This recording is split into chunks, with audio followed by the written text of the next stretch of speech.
नमस्कार। बालों का झड़ना उफ कितनी फ्रस्ट्रेटिंग प्रॉब्लम है ना।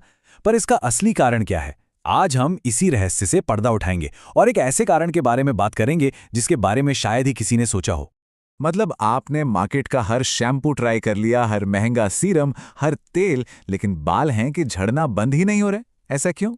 यही तो सवाल है जिसका जवाब हमें अक्सर बाहर नहीं बल्कि हमारे शरीर के अंदर मिलता है। और पता है, आयुर्वेदिक डॉक्टर्स के पास जब लोग आते हैं तो उनकी कहानी कुछ ऐसी ही होती है।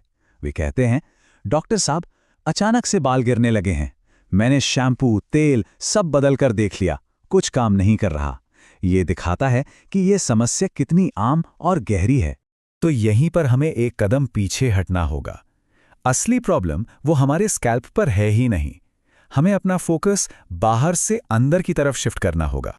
देखिए, आयुर्वेद में हेयर फॉल को कभी भी एक अकेली अलग थलग समस्या की तरह नहीं देखा जाता। ये तो एक बहुत बड़ी पिक्चर का सिर्फ एक छोटा सा हिस्सा है, एक साइन है कि बॉडी के अंदर कुछ गड़बड़ है। हमारे बाल एक तरह से हमारे शरीर के अंदर क्या चल रहा है उसकी एक झलक है। और ये जो भी अंदर हो रहा होता है ना, उसका असर बाल झड़ने से महीनों पहले शुरू हो जाता है। इसीलिए बाहरी कॉस्मेटिक सॉल्यूशंस ज्यादातर फेल हो जाते हैं, क्योंकि वो असली जड़ तक पहुंचते ही नहीं। तो चलिए अब इस गुत्थी को सुलझाते हैं और उस गहरे प्राचीन कनेक्शन को समझते हैं जो हमारे बालों और हमारी हड्डियों के बीच है। आयुर्वेद में से कहते हैं अस्थि धातु। अब ये अस्थि धातु है क्या? बहुत सिंपल है। ये संस्कृत शब्द है बोन टिश्यू के लिए। ये हमारे शरीर के 7 सबसे जरूरी टिश्यूज में से एक है, जो हमारे पूरे शरीर को ढांचा और मजबूती देता है। और अब आती है सबसे इंटरेस्टिंग बात। आयुर्वेद के हिसाब से हमारे बाल यानी केश, हमारे नाखून यानी नख और हमारे दांत यानी दंत, ये तीनों सीधे सीधे इसी अस्थि धातु के बाई प्रोडक्ट्स हैं। इसे ऐसे समझिए कि हमारे बाल हमारी हड्डियों के हेल्थ का एक रिपोर्ट कार्ड है। बिल्कुल, अगर अस्थि धातु हेल्दी है, नरिश्ड है, तो बाल भी मजबूत और घने होंगे। और अगर अस्थि धातु कमजोर पड़ रही है तो सबसे पहला असर बालों पर ही दिखेगा।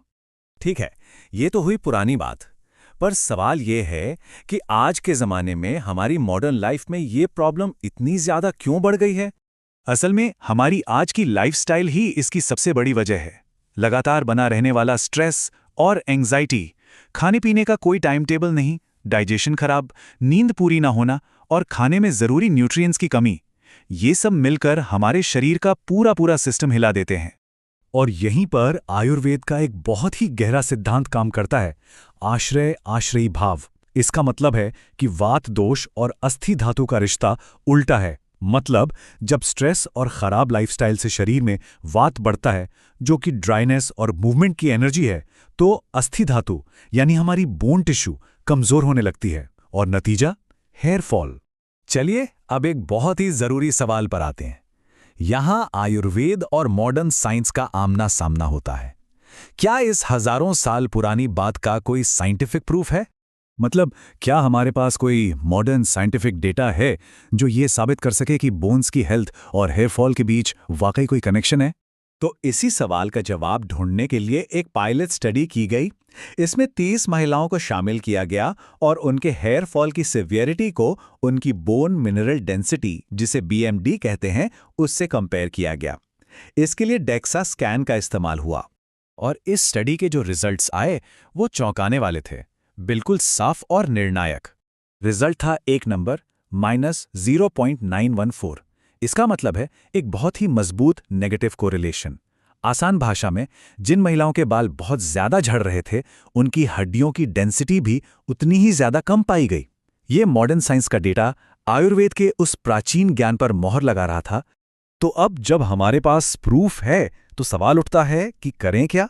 इस बैलेंस को वापस कैसे लाएं? जवाब सीधा है, बालों को बाहर से नहीं, अंदर से नरिश करके। ये कोई क्विक फिक्स नहीं है, बल्कि एक पूरी जर्नी है। पहला कदम, अंदर से पोषण। ऐसा खाना खाएं जो डाइजेशन को अच्छा करे।